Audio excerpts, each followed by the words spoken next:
La musica si fa poesia nelle note di Ennio Morricone, musica che accompagna, sostiene e racconta, note che hanno contribuito a scolpire la storia del cinema.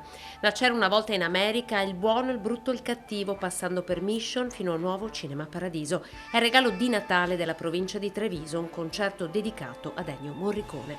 Natale al Parco di Notte torna, l'evento musicale organizzato in collaborazione con Musincantus porterà al foyer del Santo Artemio l'Orchestra Regionale Filarmonia Veneta diretta dal maestro Walter Bertolo.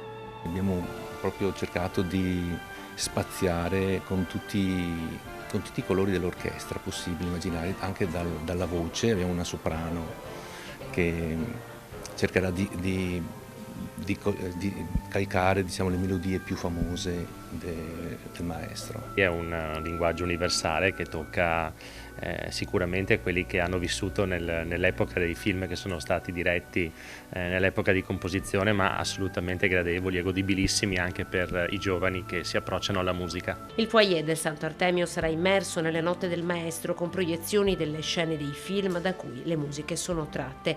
Foyer che torna a dimostrare per il terzo anno consecutivo di saper accogliere un pubblico e performance dal grande valore artistico. Mentre all'inizio si svolgeva all'esterno, si è poi scoperta la vocazione dell'acustica del foyer, che ha permesso di esaltare sia le voci soliste che la parte musicale fatta dagli strumenti.